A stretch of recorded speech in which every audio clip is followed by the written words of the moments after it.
Hey guys, it's Allie and I'm here today with my July wrap-ups and book reviews. So it's been another month in the crazy busy life of Allie where the action never stops.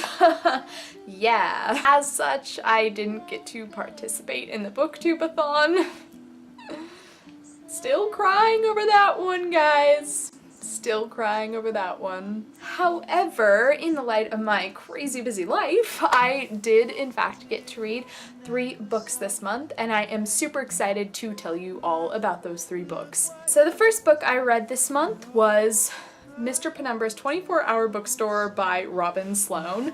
This is the British cover. I like it. I think it's really awesome. It has a bunch of books and geometric-y shapiness going on in the front. It follows the story of Clay, who has recently lost his job on the marketing team for this new bagel company. Exciting.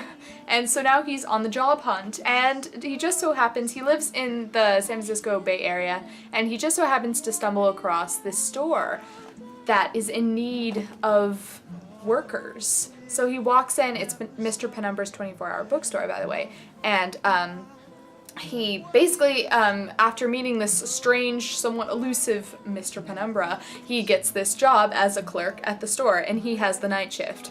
And he starts noticing over time that all the people coming into the store aren't really buying anything, but they come and trade in for different books, and it's some kind of like secret society. So he gets a bunch of friends and this girl who works at Google who he has like a major crush on, and they're all gonna start trying to figure out what all these people are really doing with these books, and things get real exciting. This book just made me so happy. It has all these things that bookworms will just live and die over. It has great references. At some points I felt that it got a little redundant, so I got kind of agitated with it from time to time. I was also very busy when I was reading this book, per usual, so it took me a lot longer than it normally would have taken me, so that probably had something to do with it. But on the whole, it was a great time. I really recommend it, and I gave it 4 out of 5 stars. The next book I read this month was The Bone Season by Samantha Shannon. I've been so excited to read this book. It's gotten so much hype. It's supposed to be the new Harry Potter for adults, which is not at all an overused tagline. This follows the story of Paige Mahoney, who is a clairvoyant or a dream walker. And basically she has the kind of mind control type power, and it's set in the world of Cyan London. So basically there is this, it's really complicated. Like there's even a map in the front with charts and various other pieces of information that you will need, and yes, I referenced multiple times while reading this book, and you know, a variety of other informative things in the front here. Anyways, so it's set in Cyan London, and you basically have this super crazy government that's trying to root out all the clairvoyants, and they're subjects of these diseases who have evolved them into soothsayers and mediums and a wide variety of other powerful beings. Paige is one of the most rare clairvoyants, and she works in the crime syndicate, which is underground London basically, and it takes in all these clairvoyants and gives them jobs in the crime syndicate.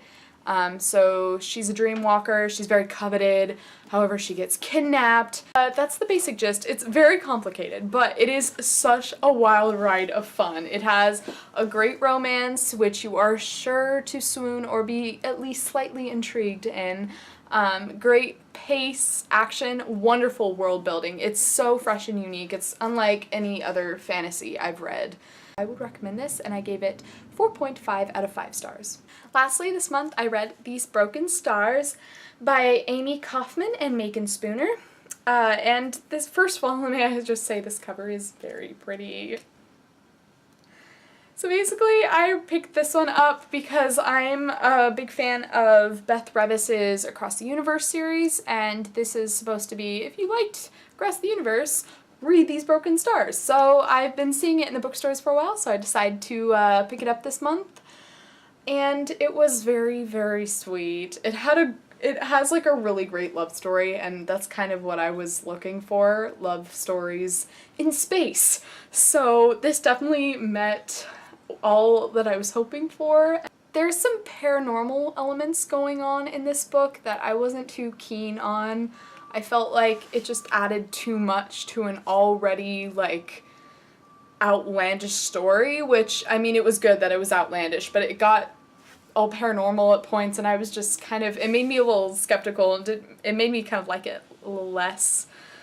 So that was kind of a shame. The writing was oftentimes very good and descriptive, sometimes kind of cliche descriptive. So I was really in it for the love story because it was precious. And if you guys like a good love story and you like some sci-fi elements in there, this is a great one for that. I honestly really enjoyed it despite, you know, some flaws it had. But I gave this one a 3.5 out of 5 stars. So that was it for me for July. Hopefully I will squeeze some more reading in the month of August. Thank you guys so much for reading. Thank you guys so much for watching. Keep on reading, guys. Bye!